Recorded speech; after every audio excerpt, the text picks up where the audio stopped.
equipping you to navigate your grief journey after child loss. This is the Hope After Child Loss podcast. On each episode, we explore the many challenges of grief as guests share their stories of loss. It's also a place where you will hear about God showing up in our darkest moments and restoring meaning, purpose, and hope to shattered lives.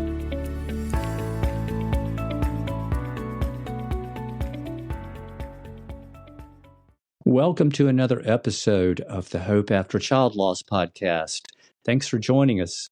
I'm Greg Buffkin, and if you've often wondered, particularly if you're in an early season of your grief journey, if you're going to be able to survive, and even more so, are you going to be able to actually thrive and find meaning and purpose and hope in life again? Join me today as I talk with my guest, Rachael Chumney. Rachel's 28 years into her grief journey, and I think as you listen to her share her story today, it's going to offer you an awful lot of hope for the future along your journey. Here's my conversation now with Rachael. Well, Rachael, welcome to our podcast today. It's really great to have you. Thank you. I appreciate you having me on. Oh, absolutely. Well, Rachael, why don't you take a couple of minutes just to share a little bit about you, about your life today, where you live, anything like that you would like to share is something I like to do with all of my guests so that the people who are listening can feel a little bit more of a personal connection, if that's possible on a podcast. So the platform's yours. Okay.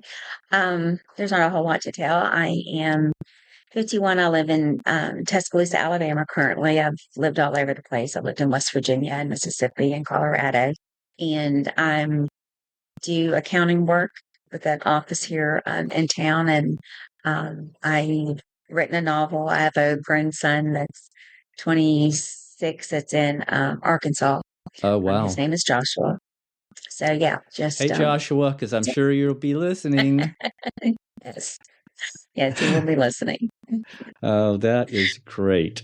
That's great. Wow. Rachael, you're one of the exceptional guests that I've had over the course of this podcast, in that your grief journey now has lasted, into 28 years or so? Is that fairly accurate? Yes, that is correct. Yeah. This past November was actually the 28th year. So, wow. That's a long time. Yes. 28 years ago, did you think you would be sitting here today, not only surviving, but thriving again? No, 28 years ago, I was doing good just to see the next step, and literally the next step. Yeah. And so, no, the thought of a future just wasn't even there. Yeah. That's one of the reasons that I think your story is so important, and I think can offer a lot of hope to our listeners today who are maybe in that early season of grief where they feel like they might not survive this. Yeah. So I'm very appreciative that you would come on the podcast and share your story. And so let's go back, if we could, to those days 28 years ago, and just tell our listeners a little bit about what happened. So my son Jamie was born in 1995. His 30th birthday would actually have been this coming Wednesday. Oh, wow. And he was diagnosed after I had given birth to him. We found out that he had Down syndrome. And what I didn't know at the time, but since I've learned, is that Down syndrome children are often born with heart defects. And Jamie did have a pretty severe heart defect.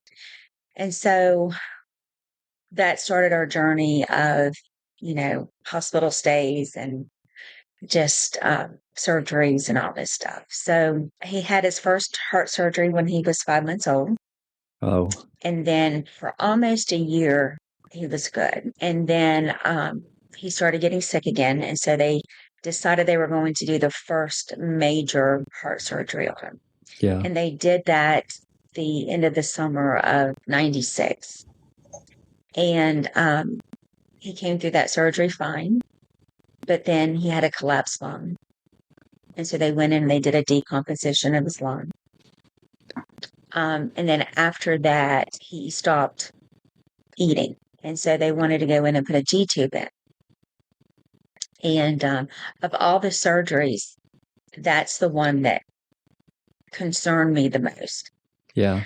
And I really didn't want them to do it. But everybody's, they do them all the time. It's everything. Right. But so I finally relented and they did the surgery. The other surgeries, I was not allowed to go into the recovery room, but they came and got me, and his eyes were open, and I got to talk to him, and it was beautiful, just absolutely beautiful. That's so sweet. And the nurse, yes, it was very sweet. And then the nurse who was attending to him, he was still hooked up to all the monitors, like the EKG monitors and everything. Right. But they were turned off. The machines were turned off. And she was working on a oximeter. I don't know if you know what that is. I do. It wraps around the finger. Okay. So she was working on that to try to get that to read. And that machine was on. Jamie fell asleep and she was talking. I don't even know what all she was talking about. But I remember I lived off those machines. Yeah. Those machines told me how he was doing. Right. And I kept wanting to tell her, will you just turn on the EKG machine, right? Will you just turn that on? And when she finally turned it on, his oxygen level was like in the teens. And she began to have to bag him. And because of where she was at, she handed me the bag to actually bag him so she could walk around to get to the other side. Oh, gosh. And, alert the other people in the room without too much panic. And then, of course, they moved me out. Jamie had lost all brain function, except for the brain stem. And so that left us with him still physically being alive, right? Yeah. But not having, like, he was brain dead. Right. And, I had a doctor tell me that really the only thing we could do is pray for a miracle at that point. And so then that left like a week of my, sorry. That's okay. Like a week of my having to make very difficult choices and decisions. Oh, gosh, yeah. As the next steps. I wasn't a believer at the time. I had made a profession of faith, but I certainly wasn't walking with the Lord. I had grown up in a traditional Southern Baptist church and don't even know that I had any concept of that God healed. Right. And, we lived at that hospital on that floor for the most part. And there was a very charismatic Pentecostal family there at the time that all this was going on with Jamie. I remember them just telling me, just to believe and to trust God and to pray. And because I knew who God was, and because I knew I had not followed him, I wasn't going to ask him to heal my son. Yeah. Because I hadn't been walking with him. But he knew that was what was in your heart. He knew that was what was in my heart. I had a friend that also wasn't a believer tell me, I think God's trying to get your attention. And I was like, oh, I know he is. Like there was no doubt that God was there in the midst of it all. Of course. And not, some people that might listen to this may think it was in a judgmental but no, it was never in a judgmental way. No. It was just in a way of, will you reach out to me? Will you invite me into this? And I did not. But he was gracious to be there anyways. Right. Yeah, he's good about that. Yes, he is. Yes, he is. We made the decision to take Jamie off all the machines. And that must have been excruciating. I can see. I know our listeners can't see Rachael right now, but I can. And 28 years later, I see the pain on her face, and you can probably hear it in her voice. What a testament to her love for Jamie. The goodness of God, right? Because we turned the machines off and Jamie began, everything began to go down. And I lost it, like fell on the floor, cried and screamed. And God was so kind to allow Jamie to continue to breathe and continue to live. And which was, I wasn't ready. God knew that. Yeah. So he let him come back. But then we were at this place again where, now what do we do? And so we had to make another hard decision of taking him off medication and taking him off of food. And so then that just left days of us being in a room with him, loving on him. Well, how long did this go on, Rachael? He arrested October the 28th and he passed away November the 8th. That's a long time. That's a long time for parents who are already grieving. Yes, very, very much so. I had actually, when he finally passed, I hadn't showered, I hadn't done anything because I hadn't left him. And they're like, just go take a shower real quick.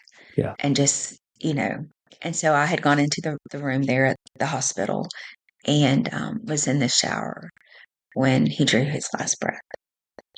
His dad, we weren't together, but his dad was there. Yeah. And was holding him when he passed. And yeah, it was just the emptiest feeling. I know that is, it's the emptiest feeling that I think you could ever feel. Yeah. Wouldn't want anybody to know what that feels like. No. Rachael, so here we are 28 years later, and that is such a sweet story and such a sweet testament to your love for Jamie and the impact that he made on your life. And even though you've moved forward with your life, 28 years later, we're talking about something that was so terribly traumatic for you. And I think sometimes we forget, particularly those who are looking in from the outside, that that grief really does not have an expiration date. We learn how to navigate it, and we learn how to process it and how to live with it. Can you share with our listeners how you did that? What did that look like for you as you began to heal from that early, initial, very painful, very dark place? At what point do you think, looking back, you began to see some light come back into your life again? So let me share this, and then it will help explain some of the other. So after Jamie passed, I had left the hospital and had gone to my house to wait on my dad and my sister to come. I had just laid my head down on the couch, and this picture of Jamie sitting up in his hospital gown playing came to my mind. And so I jumped up, ready to go back to the hospital to get my son. Yeah, yeah. And this warm, bright light lowered me back down on the couch and just kind of squeezed me. And I just knew that was God telling me that he had my son. Yeah. And that he was okay. And so I would like to say that, I had this journey of grief and everything that was just all in with the Lord, right from the beginning. And that's just not the case. Like the first week, I can't tell you how many just paperback novels I read just back to back to back to back, just some way not to have to deal with the reality that I was living in. Sure. And then later, the whole, I ran as far away from God, as far away from the situation, drugs, alcohol, just whatever I could. Yeah, that happens sometimes. I mean, it does. Yeah. I mean, we don't know what to do, and sometimes it's easier just to run than to walk through it. Yes, exactly. Yeah, that's exactly what I was feeling. And I ended up pregnant with my second son, Joshua. Mm-hmm. And initially, that was even a grieving point for me. I Really? was very angry with God. Yeah. Like, if you wanted me to have a child, you could have let me keep the one I had, Sure. was my sentiment at the time. And I'm very grateful that I had always been very adamant that abortion is murder. And so that option, even though it was tempting at the time, thankfully my pride would not let me, because I'd always been very staunch that that was my stand on it. Good for And you. so, yeah, so I ended up, thankfully, walking through the pregnancy and having Joshua. And it was in that, because I knew, even when I was pregnant with Joshua, that he was going to be okay, that he was going to be healthy, that everything was going to be fine. When Joshua was about 4 or 5 months old is when I finally surrendered my life to the Lord. And we began, a journey of me being fully surrendered and, leaning upon him to raise Joshua, and, the healing process that God brought me through, and for everything. But I think the day that I kind of remembered, a lot of time writers use like she was holding a breath. She released a breath that she didn't know she was holding, right? Right. When Joshua, when I went, sorry, That's okay. I went to sign him up for kindergarten. And afterwards, it was just a wreck. And stopped by a grocery store where I had some friends that were also believers. And as I was trying to explain to them what I was going through, it hit me. And it was like that breath had finally released. I never expected Joshua to make it that long. I had kept him alive for, till he was 5 years old and ready to go to school. It's interesting that you say that, because just a couple of minutes ago you were talking about how you felt like that you had the assurance that he was going to be okay, but deep down inside you have a fear that he's not. And I think that's very common for any parent who's lost a child in their parenting of another child. I think there's that underlying current that may not ever come out of your mouth, that you may not ever even be real super conscious of, but it's still there. And when something like a big event happens, like starting to school, that can be a trigger, that there really is a fear there, and I didn't even realize it. Yes. And, even with him being 26 years old, I still, he knows that he needs to call mom if he's going to be traveling, because mom needs to know that he's okay. And, Sounds real familiar. Yeah. He's got to touch base. And, I recognize that as being a trauma response, right? That you have to let me know that you're okay. Very much so. Very much yes. so. And so if you're listening today and that is what Rachel's talking about, describes you in your relationships with other children, if you have other children, or in a relationship with anybody that's very close to you, just know that you're not going crazy.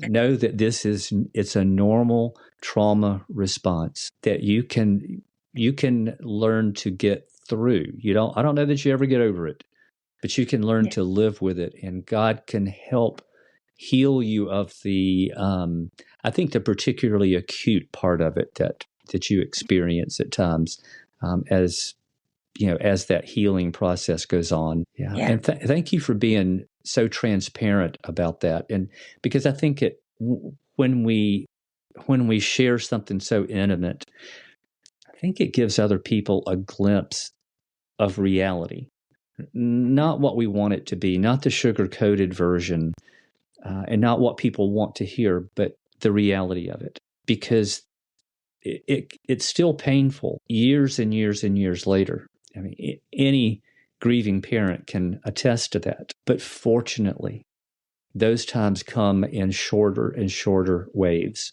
and the waves get smaller, but they can still come. Yeah. It was Mark going with Stacy this morning. Yes, and was, telling her.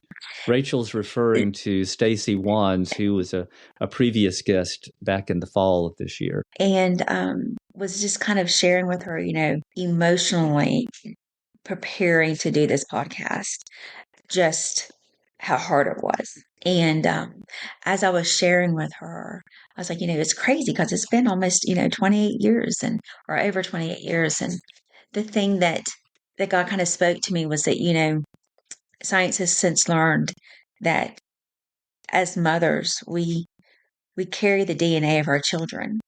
Yes, indeed. And it doesn't matter how long he's gone, he's still here. he's still with us. He absolutely is. He will always physically be a part of you. And I love that. I love that. That's something that God uniquely gave to a woman. And that's why I think women grieve so deeply. Men obviously do too, but women grieve. A mom grieves like no other person because of that, not only the physical connection, but because of that heart connection. That's a bond that just absolutely cannot be broken. Yeah, thank you for sharing that. Because I think we have become more aware of that in recent times, but I think it's important for grieving moms to know that, and I think it's important for other family members to know that as well. And it's not something you can really put into words, is it? Looking back over these past 28 years, what would you say has surprised you the most about a grief journey? I think it's just never knowing I can go years and things be fine, and then something, and not really think about how hard it's been, Right. or how hard it is. And then something happens that just breaks me. A couple of years ago for Christmas, my sister had found these pillows, and she had got one where it's like a image of her, an image of myself, and then our mom, who's passed away, with angel wings and, things like that. Well, that Christmas, Joshua got me a pillow of me, him, and Jamie. Oh, wow. And it just that's my family, right? Those are my hearts. Wow. What a sweet, thoughtful thing to do. Yes. And so it's things like that, I think, that just, you go through your day and you learn to take those steps, and you learn how to live, whatever that current situation and circumstance is. But that loss is still there. And there are situations and circumstances that will bring that up. Like, for me to see an adult with Down syndrome is the most beautiful thing in the world to me. Oh. Because I know they don't all live to be adults. You're right. And so anytime that I see that, then that is just, an amazing thing to me. Wow. So it's just things like that. Yeah. Wow. Those are good words. Thank you for sharing that. I was going to ask you, as I was thinking about this podcast today, what role your faith played in you navigating your grief journey. But I think you have answered that question so incredibly well already without having been asked the question. I'm thankful that somewhere in that process, your relationship with the Lord became very personal. I can't imagine walking through something so traumatic without a relationship with Him. Yeah, and I've done that, right? Yeah, I did that, and you lived both sides of that. Yeah, I did. I lived both sides of that, and even though His grace and His love was there, it's kind of like He shared with me that when I was getting high and He was chasing me, was He loved me, and nothing was ever going to stop that. But I had a choice whether or not I could love Him back and receive His love, and receive His love. Yes, He wasn't going to force me. And so if you're listening, and I just read a post online the other day about a grandmother who's lost an 8-year-old, and her really struggling in her faith. And, I'm holding on to that rock and being okay with being angry at God Yeah, and verbalizing that and letting him know because he already knows. exactly. And just allowing that grief to bring you closer to him rather than tearing you away from him. Because then you've lost two things. You've Yeah. lost your child and your loved one, but you've also lost the only one that can bring you that comfort and that healing that you need. Yeah, I love that you shared that because I think sometimes when we're in that kind of pain, particularly as a believer, we know we don't want to be angry with God because nobody wants to talk about that. You don't talk about that in Christian circles. You don't talk about being angry with God at church. I think that's begun to change in later years. I think we're seeing that because I've had so many other guests to share the same thing that some got very angry with God, and He understands that. He's a good Father. We get angry with our human fathers, and they know it when we do because we don't mind expressing it. And a good father can take that, and it might upset them. It might disappoint them, but it doesn't change their love for that child at all. And God's love is perfect. So it's okay to express that anger and that frustration and that disappointment and feeling like you've been betrayed by God. Tell him that. He's a Yeah. big God. He's the one who gave you the emotions that you have, and he can handle it. And Yes. you will be healthier for it, and your relationship with him will be better for it. Don't be afraid to do that. Yes. Absolutely. Yeah. Rachel, I think one of the most common fears that grieving parents have, particularly in those first few weeks and months, is how they're going to face an entire year of birthdays, Christmas, other holidays, things that we did with our child, and we know we're going to face it again. And we're going to face it for the first time. That can be a very daunting feeling to just try to figure out how am I going to get through this Christmas? How am I going to get through their first birthday or the anniversary of their passing? How did you handle that for people that are listening today that haven't gotten there yet, but they know it's coming? What are some things that you found to be helpful or to be comforting to you? So truthfully, the first anniversaries, you know, I was in a state of mind that I don't even remember them passing. I don't remember anything passing other than, running as far away from everything that I could. My son Joshua was born on October the 29th. And when I found out that about when he would be due, even though I wasn't saved, I was still praying that he would not come on the 28th. And God was very kind to not let that happen. But I think it's just, sometimes we just have to feel the grief. Sometimes we just have to sit with it and feel it and acknowledge it and make space for it to be able to just be okay. I'm not going to run from it. I'm not going to hide. I'm not going to pretend like it's not that day. I'm not going to not acknowledge that this is a day that is for this person. And then just whatever you have to do, whatever brings you comfort because we all grieve differently. Some people are all good with having, a celebration and doing this. And other people may just want loved ones around them and not really think about it. Just whatever is going to make that day okay for you.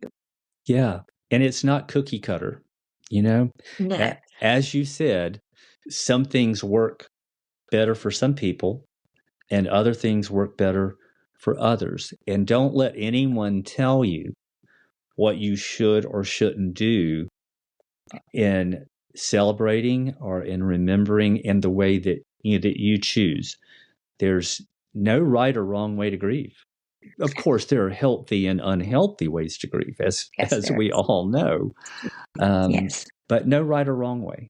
So, as Rachel said, you do what brings you the most comfort and the most, I don't know, just gives you the most peace on those days. And that's what's really important. Yeah. And I think preparing for it. And if you're needing other people to be there with you, Yeah. making that known. Yeah. Yeah. There's something that, you and I had a conversation back, I don't know, probably a couple of months ago now. And you asked me, I guess, about talking about a book that you've written. And, I initially asked you what the book was about. You said it was a fiction. And, I wondered, what would be the real relevance, to your story. And I had trouble finding it. But since then, I think God gave me a different perspective about that. What He's shown me is that I think that the fact that you were able to sit down and write a book seems to me to indicate that you have found meaning. It's one evidence of you having found meaning and purpose in your life again. So I want you to talk about that. You don't have to go into detail about the book if you don't want to, but I think the fact that you did this offers hope to people today who wonder if they're ever going to get any kind of meaning or purpose or joy in their lives again. So what would you say to that, Rachel? So, from the time I was in 10th grade, I had wanted to write novels. Oh, okay. Really? And yeah. And so I had not ever thought of it in the way that you explained it there. But yes, it was a long time coming. The novel deals with trauma really, and how trauma changes us. There's something about sometimes when we lose people, especially children that we love, then those dreams kind of die. Yeah. We call that future grief. Yeah. And so I think being able to move forward in that and to be able to pick that back up and see those dreams fulfilled. Of course, there's dreams that we have for our children that, won't ever be fulfilled in, Right. This life. But there are some that we've had that we can. And so I think that's part of the healing process as well, as just, knowing that our purpose here has not ended. You know, Precisely.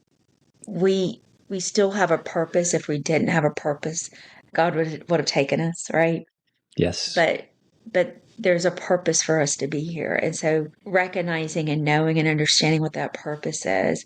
And I think one of the best ways to honor the lives of those that we have lost is to fulfill those purposes and to live out.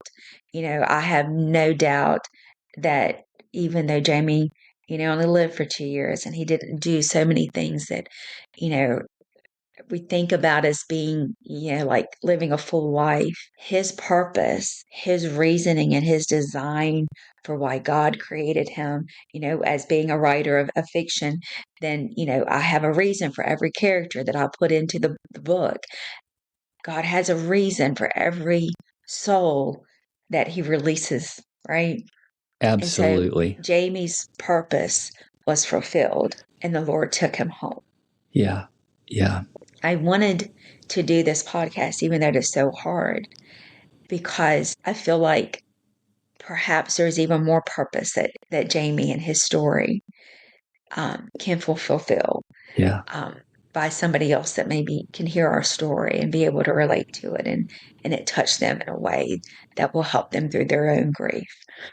I had a friend of mine who lost her mom recently, and somebody had shared with her something that a pastor said years ago to them. And it was that, why let her best day be your worst day? And that just totally like when we know that the person that we have lost is with the Lord, right? Yeah. Like I have no doubt Jamie is with Jesus. Oh, he absolutely is.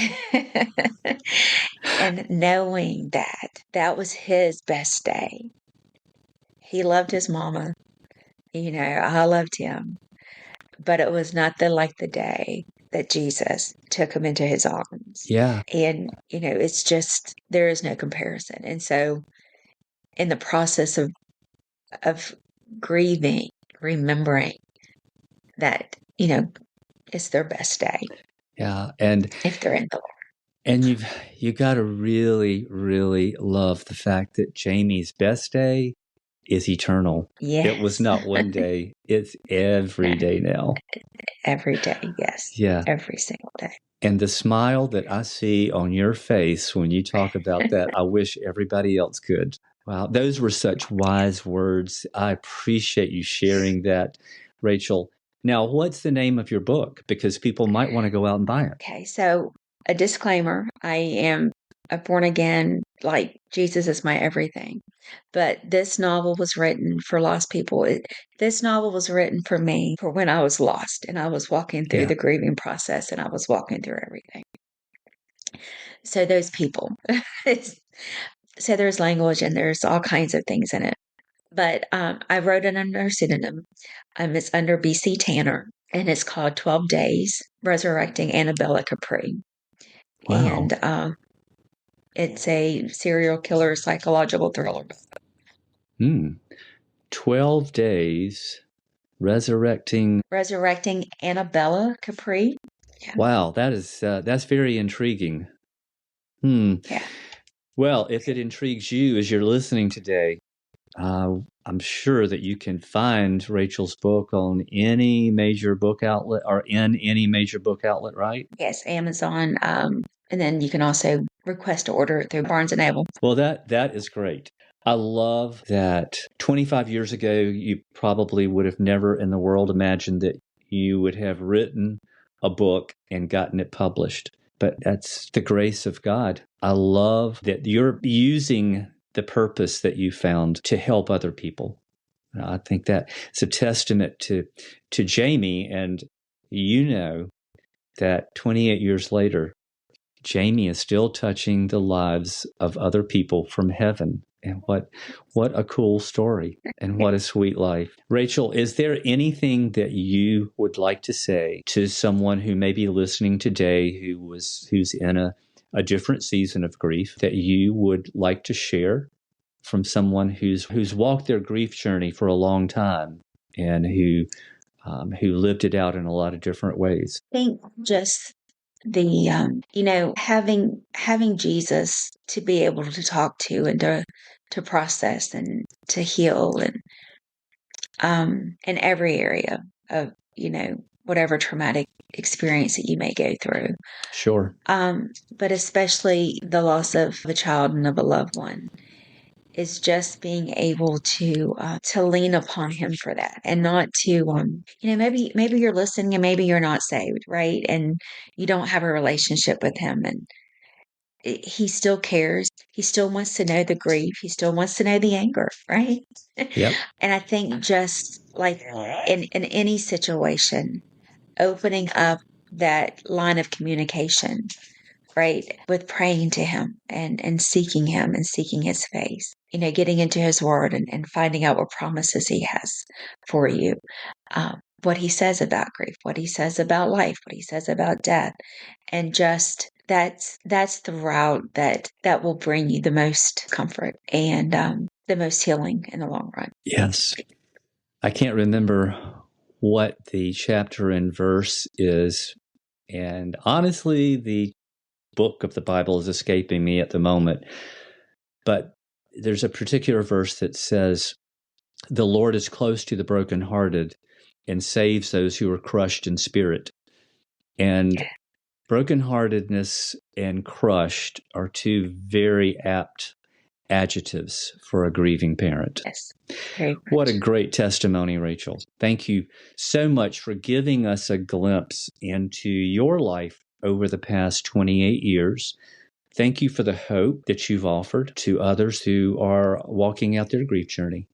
It's just been absolutely a treat to have you on our podcast today. Thank you for having me. I've enjoyed it. Thank you for giving me the opportunity to speak about Jamie. I'm so glad that we both had this opportunity. I'm glad that I got to hear about and get to know Jamie a little bit. So thank you, Rachael.